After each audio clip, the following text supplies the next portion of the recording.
حي على الفلاح.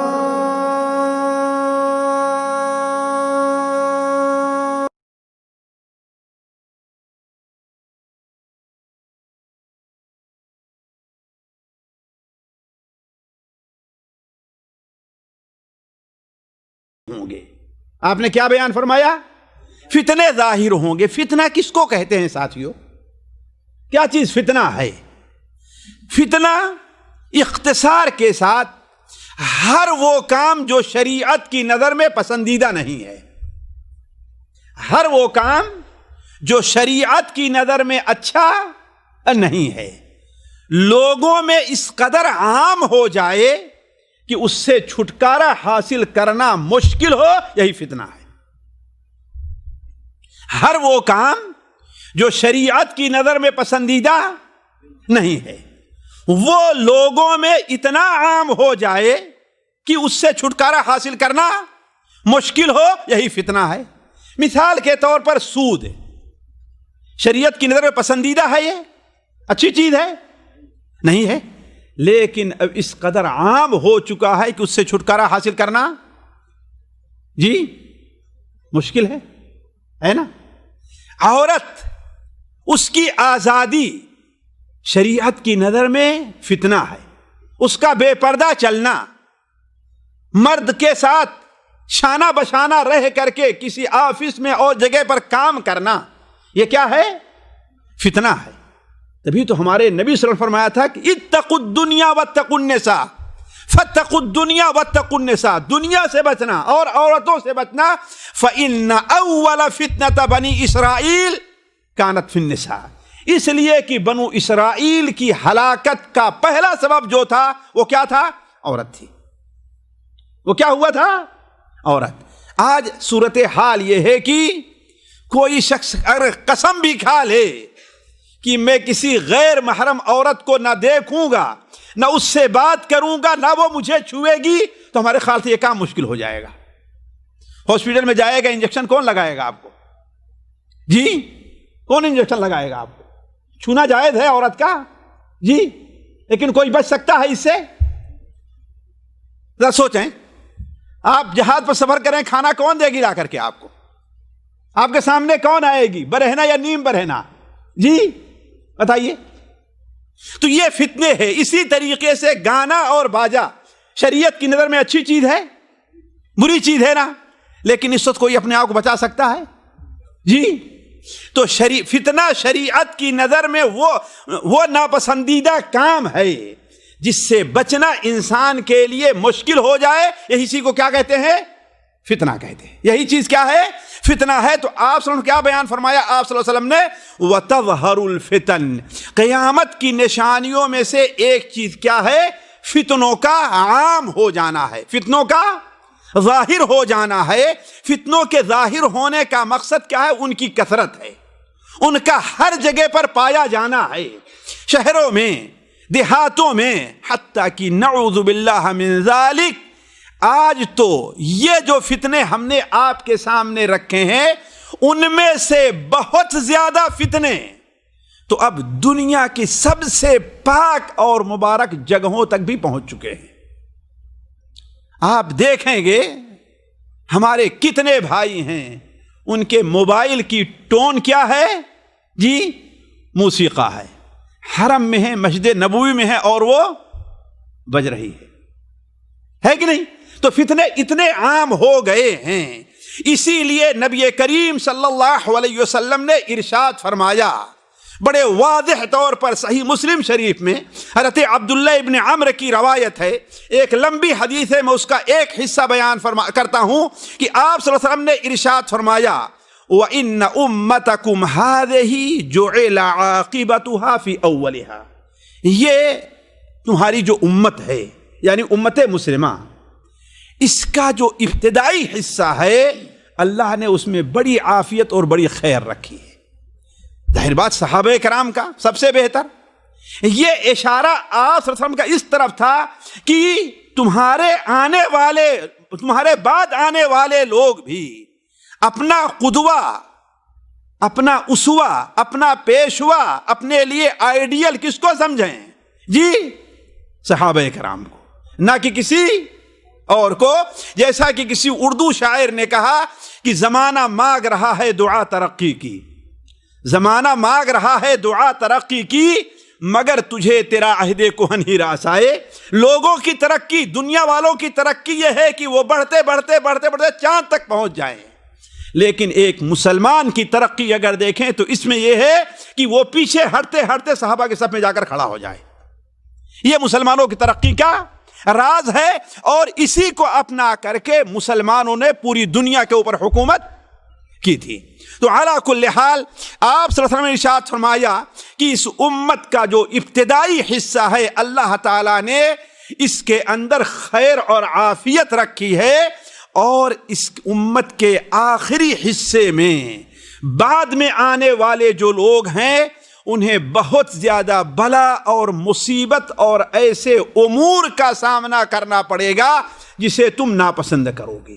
یہاں تک کی صورتحال یہ پیدا ہو جائے گی کہ ایک فتنہ ظاہر ہوگا، کسی بھی قسم کا فتنہ ہو. فتنے اس وقت امت کے اندر بہت ظاہر ہیں، اور بدقسمتی سے آج ہمارے سامنے ان فتنوں کی نشاندہی نہیں کی جاتی. ان امور سے متعلق تقریریں بھی لوگ کم اور بہت کم کرتے ہیں. اگر کچھ لوگ کرتے ہیں تو اجمالی طور پر مختصر طور پر بیان کیے اور آگے بڑھ گئے. یہ نہیں بیان کرتے کہ ہاں بھائی یہ فتنہ ہے، یہ بھی فتنہ ہے، یہ بھی فتنہ ہے، اس فتنے سے تمہیں نپٹنے کے لیے کیا کرنا چاہیے.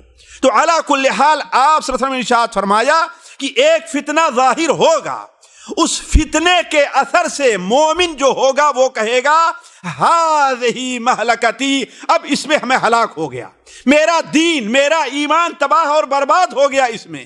لیکن آہستہ آہستہ پھر وہ فتنہ کم ہوگا، پھر اس کے بعد جو فتنہ آئے گا تو اتنا بڑا ہوگا کہ اپنے سے پہلے والے فتنے کو وہ بھلا دے گا. مومن کہے گا اب میں ہلاک ہوا، اب میرا دین میرا ایمان سلامت نہیں رہ سکتا ہے.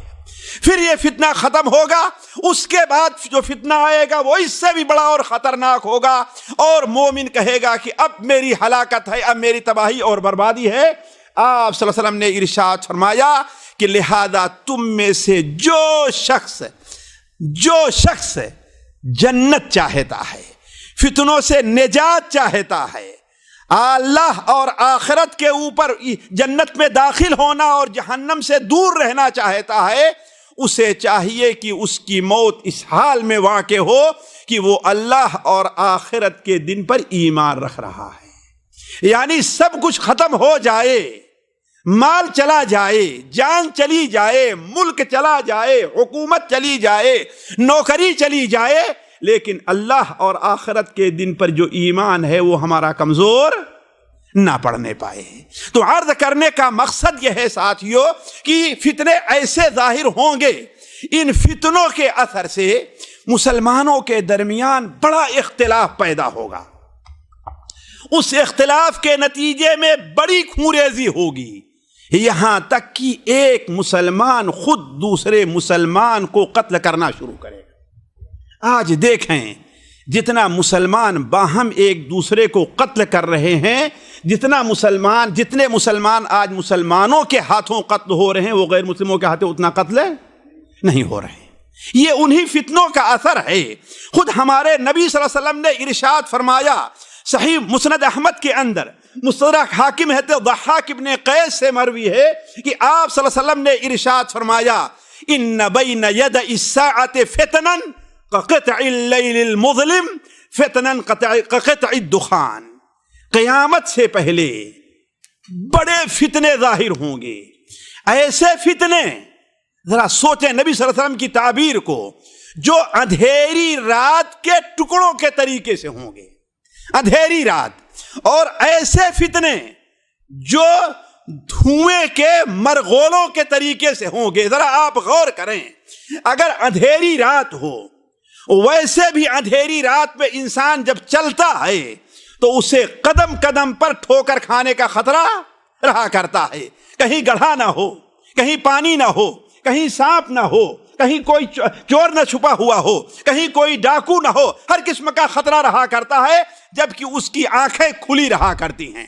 لیکن اس کے ساتھ ساتھ یہ صورتحال ہو کہ اس کی آنکھوں میں طرف طرف سے دھواں چھایا ہوا ہے، دھوئیں کے اثر سے آنکھ سے دکھائی نہیں دے رہا ہے، ایسے وقت میں اگر وہ اندھیرے راستے میں اندھیری رات میں چلے گا تو اس کے ٹھوکر کھانے، کسی درخت سے ٹکرا جانے، کسی گڑھے میں گر جانے، کسی خطرناک جانور کا شکار ہو جانے کے اندر کیا شبہ رہ جایا کرتا ہے۔ تو آپ صلی اللہ علیہ وسلم نے ارشاد فرمایا وہ فتنے جو اندھیری رات کے ٹکڑوں کے طریقے سے ہوں گے، دھوؤں کے مرگولوں کی طریقے سے ہوں گے، اس فتنوں کے اثر سے یموت فیہا قلب الرجل کما یموت بدنہ، نعوذ باللہ من ذالک، نعوذ باللہ من الفتن ما ظہر منہا وما بطن۔ اللہ تعالی ہماری اور آپ کی تمام مسلمانوں کی ہر قسم کے ظاہری اور باطنی فتنوں سے حفاظت فرمائے۔ آپ نے کیا بیان فرمایا؟ یموت فیہا قلب الرجل کما یموت بدنہ، ان فتنوں کے اثر سے آدمی کا دل ایسے مر جائے گا جیسے اس کا بدن مر جاتا ہے۔ ذرا غور کریں، انسان اگر مر جائے تو اس پر آپ گرم پانی ڈالیے، ٹھنڈا کچھ اثر ہوگا؟ جی، اسے آپ چھری سے کاٹیے، ڈنڈے برسائیے، اس کے اوپر کچھ اثر ہوگا؟ جی، ایسے اگر جب انسان کا دل مر جائے گا تو اسے حرام کھانے کے لیے کہیے، حلال کھانے کے لیے کہیے، کوئی فرق اس کے سامنے نہیں ہوگا۔ جھوٹ بولنے کے لیے کہیے، سچ بولنے کے لیے کہیے، دونوں میں کوئی فرق نہیں ہوگا۔ وہ یہ دیکھا کہ میرا فائدہ کس میں ہے، یا جھوٹ بولنے میں ہے یا کہ سچ بولنے میں ہے، امانت داری میں ہے یا بے ایمانی میں ہے، وہ کام وہ انسان کر جائے گا۔ تو یموت فیہا قلب الرجل کما یموت بدنہ، یصبح الرجل فیہا مؤمنا ویمسی کافرا۔ ایک شخص صبح کو مسلمان ہوگا لیکن شام ہوتے ہوتے وہ کافر ہو جائے۔ فتنوں کے اثر سے صبح کو مسلمان ہے، اس کی ایک توجیہ علماء نے یہ بھی کی ہے کہ مسلمان اپنے ایک بھائی کا خون کرنا صبح کو وہ حرام سمجھ رہا ہوگا، اس کی عزت پر حملہ کرنا صبح کو وہ حرام سمجھ رہا ہوگا، لیکن شام ہوتے ہوتے اسی مسلمان کے خون کو جائز سمجھنا شروع کر دے گا اور کافر ہو جائے گا۔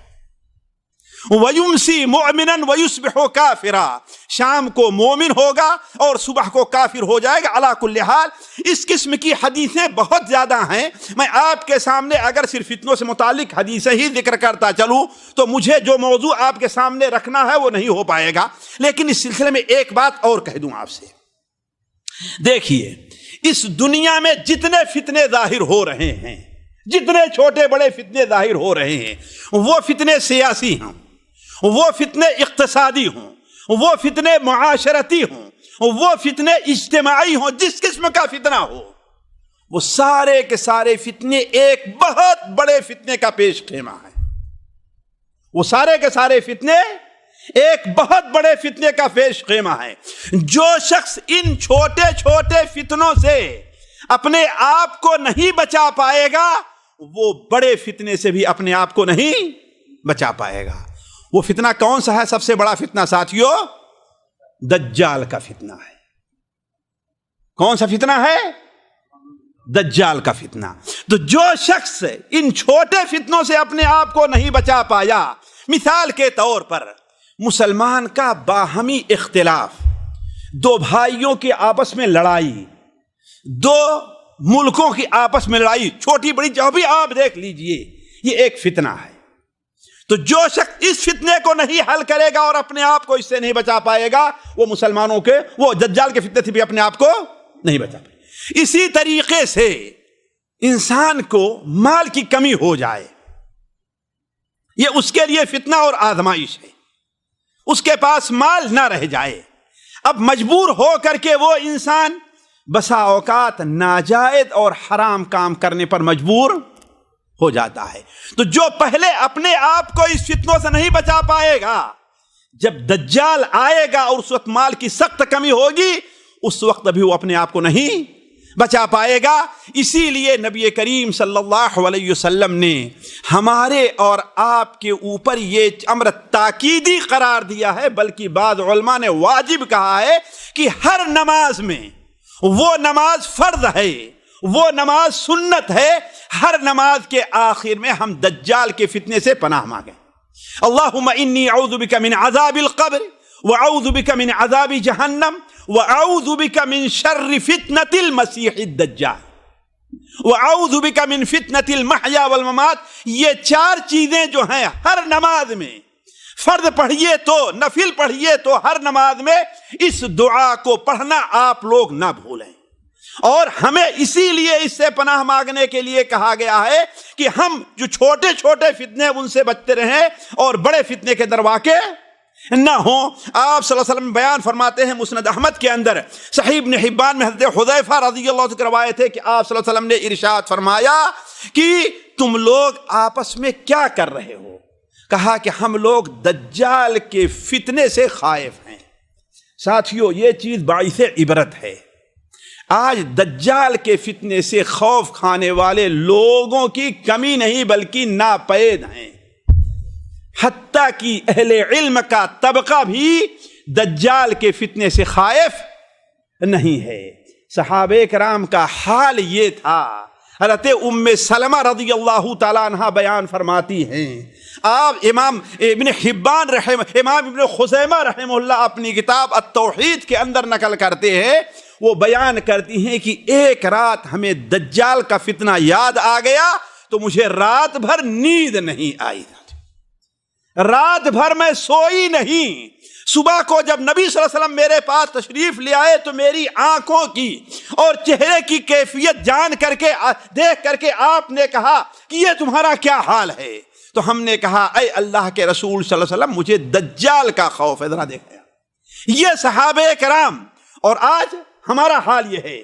صحیح میں کہتا ہوں کہ مسند احمد میں اسی طرف حضرت عبداللہ ابن حوالہ کی روایت ہے کہ نبی کریم صلی اللہ علیہ وسلم نے ارشاد فرمایا کہ دجال کا خروج اس وقت ہوگا کہ لوگ دجال کے فتنے کو بھول گئے ہوں گے، حتیٰ کہ ائمہ اور خطبہ حضرات مسجد کے منبر و محراب سے دجال کا ذکر کرنا چھوڑ دیں گے، جیسا کہ آج دیکھا جا رہا ہے. تو عرض کرنے کا مقصد یہ ہے کہ صحابہ کرام دجال کے فتنے سے بڑے خائف رہا کرتے تھے. تو وہ بیان فرماتے ہیں حذیفہ کی اللہ کے رسول صلی اللہ علیہ وسلم ہمارے پاس، ہم لوگ اللہ کے رسول کی خدمت میں موجود تھے اور دجال کے فتنے کا ذکر کیا. ہم لوگ جب پریشان ہو گئے تو آپ نے فرمایا کہ مجھے تمہارے اوپر دجال کے فتنے کا اتنا خوف نہیں ہے جتنا تمہیں آپس کے جو فتنے ہیں اس کا خوف ہے.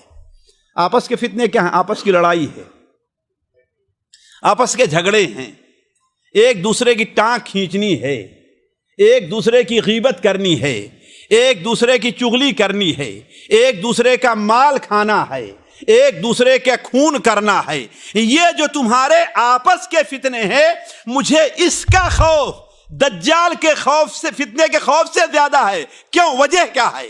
آپ صلی اللہ علیہ وسلم نے بیان فرمایا کہ اس دنیا میں جتنے فتنے شروع سے جب سے اللہ نے دنیا بنائی ہے فتنے پیدا ہو رہے ہیں وہ سارے کے سارے فتنے دجال کے فتنے کے پیش خیمہ ہیں. جو شخص اس دنیا میں ان فطروں سے اپنے آپ کو نہیں بچا پائے گا وہ دجال کے آنے کے بعد دجال سے بھی اپنے آپ کو محفوظ نہیں رکھ پائے گا. تو کہنے کا مطلب جتنے فتنے ظاہر ہو رہے ہیں وہ سارے کے سارے فتنے دجال کے فتنے کا پیش خیمہ ہے. علا کل حال یہ بات نہ چاہتے ہوئے بھی لمبی ہو گئی فتنوں سے متعلق. سوال یہ ہے کہ فتنے چاروں طرف سے ظاہر ہیں, ہم محسوس کریں یا محسوس نہ کریں, مختلف قسم کے فتنے آج امت مسلمہ کو آپس میں اپنے گھیرے میں لیے ہوئے ہیں. مسلمانوں پر غیر مسلموں کے تسلط کا فتنہ, مال کا فتنہ, عورتوں کا فتنہ, گانے کا فتنہ, شرک کا فتنہ, کفر کا فتنہ, اور ایسے لوگوں کو اپنے آپ کو عالم اور علامہ ظاہر کرنے کا فتنہ جن کے لیے طالب علم کا لقب بھی مناسب نہ ہو. یہ سارے فتنے ہمارے اور آپ کے اوپر ظاہر